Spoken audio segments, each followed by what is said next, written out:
푸드투데이는 2020년 농식품 업계를 뜨겁게 달군 10대 뉴스를 선정했습니다. 코로나 장기화 속 농식품 업계 최고 뉴스는 무엇일까요?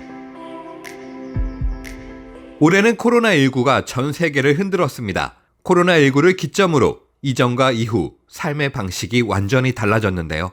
이제는 필수품이 된 마스크. 올 초 코로나19 사태가 터지면서 마스크를 찾는 수요가 폭증, 공급 대란으로 마스크 품절 현상이 잇따랐습니다.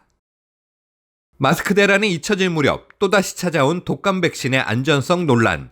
지난 10월 16일 독감 백신을 맞은 청소년이 숨진 사실이 밝혀진 후 전국에서 고령층을 중심으로 비슷한 사례가 속출했습니다. 코로나19로 독감 백신의 중요성이 그 어느 해보다 부각됐던 2020년, 전 세계에서 백신 안정성 논란이 거셌습니다.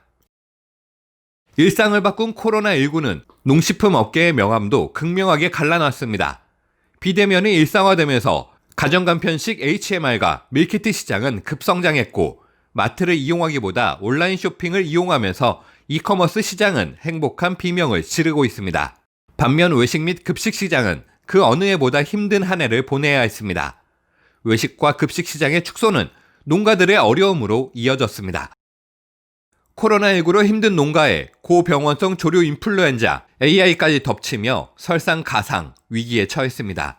지난해부터 이어진 아프리카 도지열병 확산세에 고병원성 AI까지 더해져 방역당국의 부담은 물론 농가들의 어려움은 상당합니다. 전국 곳곳에서 고병원성 AI 확진이 잇따르면서 확산 장기화에 대한 우려의 목소리도 나오고 있습니다. 온라인 쇼핑과 배달, 포장이 일상화되면서 플라스틱 처리 능력이 한계치에 도달했습니다. 재택근무와 배달, 포장 수요가 폭증하면서 플라스틱 쓰레기가 하루에만 2,000톤 가까이 쏟아져 나왔습니다. 플라스틱 양이 폭발적으로 급증하면서 수거 중단은 현실이 됐습니다. 뚜껑 없는 스팸 등 식품업계도 플라스틱 줄이기에 통참하고 나섰습니다. 힘들고 암울한 뉴스만 있었던 것은 아닙니다.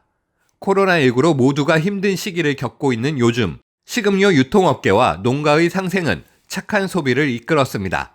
SPC그룹은 코로나19와 길었던 장마 태풍으로 피해를 입은 농가를 지원하기 위해 평창 감자를 이용해 못난이 감자빵을 출시했고, 정용진 신세계그룹 부회장은 강원도 못난이 감자와 해남 고구마 등을 판매하며 농가를 지원 사격했습니다.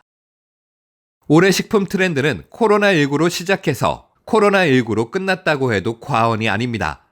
집에 머무는 시간이 늘면서 모디슈어 트렌드가 재확산됐습니다. 달고나 우유, 순두부 라면 등 자신만의 기호에 맞게 조리법을 바꿔서 즐기는 모디슈어가 유통판로를 바꾸면서 소비자가 유행을 만들면 기업이 따라오는 모습도 연출됐습니다. 식품업계에도 트롯 열풍이 불었습니다. 미스터 트롯은 올 한 해 식품업계 광고를 접수한 한 해였습니다. 한국야쿠르트, 비락식혜, 메일유업 등 식품기업은 트롯맨을 기용해 광고 효과를 톡톡히 봤습니다. 올해도 아이들의 식판에 빨간불이 켜졌습니다. 지난 6월 안산의 한 유치원에서 100여 명이 집단 식중독에 걸렸고, 그중 15명은 용혈성 요독 증후군, 일명 햄버거병에 감염돼 사회에 큰 충격을 줬습니다. 햄버거 패티와 같은 분쇄 포장육은 제조 과정에서 오염될 가능성이 높아 강화된 안전관리가 필요합니다. 이에 국회는 햄버거병 재발방지법 2건을 통과시켰습니다. 코로나19 위기 속에서도 새로운 진화와 도전은 멈추지 않는다면 희망의 꽃은 필 겁니다. 고통과 어려움은 있겠지만 우리 모두 다시 도약할 수 있는 신축년이 되기를 푸드투데이가 응원하겠습니다.